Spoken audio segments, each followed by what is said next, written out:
Good morning, kids. Welcome to your English class. In this video, we are starting the FA2 Unit 8. The name of the unit is The Great Hero. Great मतलब महान और hero मतलब तो हम सबको पता ही है. तो ग्रेट हीरोज़ मतलब फिल्म वाले नहीं, हमारे जो फ्रीडम स्ट्रगल हमारा कंट्री का जो था उसमें और बाकी सब फील्ड्स में जिन्होंने अपने आप को प्रूव किया है, बहुत अच्छे लेवल पे पहुंच गए, उनकी बातें इस लेसन में हम सीखेंगे. But before that we are going to do the hard words. हमें हार्ड वर्ड्स सीख लेंगे तो लेसन को अच्छे से समझने में मज़ा आएगा. So let's get started. The number 1 is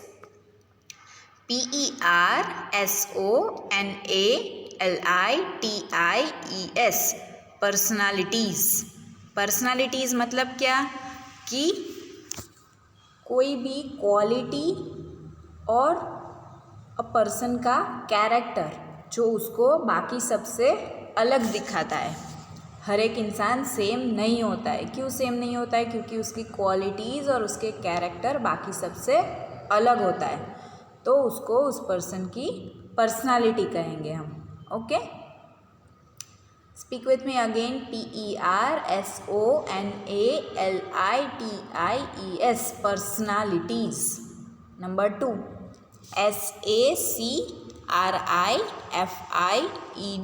sacrified. sacrificed. Sacrificed means what? कि जब हम कोई चीज़ छोड़ देते हैं, गिव अप कर देते हैं, उसको सेक्रीफाइस करना कहते हैं.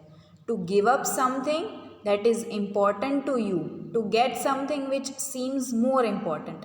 जब कोई चीज़ पाने के लिए हम कोई चीज़ को छोड़ देते हैं तो उसको सेक्रीफाइस करना बोलते हैं. Suppose when our exam comes, in order to study we leave our entertainment, we leave to watch the cartoons. तो उसको सेक्रीफाइस करना बोलते हैं कि हमने टीवी देखना सेक्रीफाइस कर दिया एग्ज़ाम टाइम पे. Right. Number 3 freedom. Freedom means the state of not being controlled by someone else. जब हम किसी के कंट्रोल में नहीं, अपने आप से काम करते हैं, सिर्फ हमारे हिसाब से काम करते हैं, उसको फ्रीडम बोलते हैं. Number 4 glory. Glory means fame, fame और ऑनर. जब हम कोई चीज़ अचीव करते हैं हमारी लाइफ में तो हमें फेम मिलती है, मतलब स्टेटस मिलता है, रेपुटेशन मिलता है, ऑनर, रिस्पेक्ट मिलती है, तो उसको ग्लोरी बोलते हैं. Number 5 childhood. Childhood. The time when you are a child. हमारे बचपन का टाइम होता है, उसको चाइल्डहुड बोलते हैं. Number 6 annual. एन्यूअल. हैपनिंग और डन वंस अ ईयर. जब कोई चीज़ साल में एक ही बार की जाती है उसको एनुअल बोलते हैं. ओके. जब हमारी जो फाइनल एग्जामिनेशन होती है वो एन्युअली आती है, हम ऐसा बोल सकते हैं कि साल में एक बार आती है. Next one INSPECTION. Inspection means careful examination. जब किसी चीज़ का हम एग्जामिनेशन करते हैं, उसको ऑब्जर्व करते हैं केयरफुली, तो उसको उसकी चीज़ का इंस्पेक्शन करना बोलते हैं. Next one is PERHAPS. perhaps. used to express uncertainty or possibility. जब हम कोई चीज़ के बारे में श्योर नहीं होते, सिर्फ उसकी पॉसिबिलिटी बताना चाहते हैं, तो उसको परहैप्स यूज़ का वर्ड कर सकते हैं, वर्ड का यूज़ कर सकते हैं. For example we can say that if our friend is going to come tomorrow, then we can say that perhaps he may come tomorrow. Understood? Next one REMARKED. remarked. To mention or say something as a comment. जब किसी चीज़ के बारे में कुछ comment करो या कोई चीज़ को मेंशन करो, उसको रिमार्क करना बोलते हैं.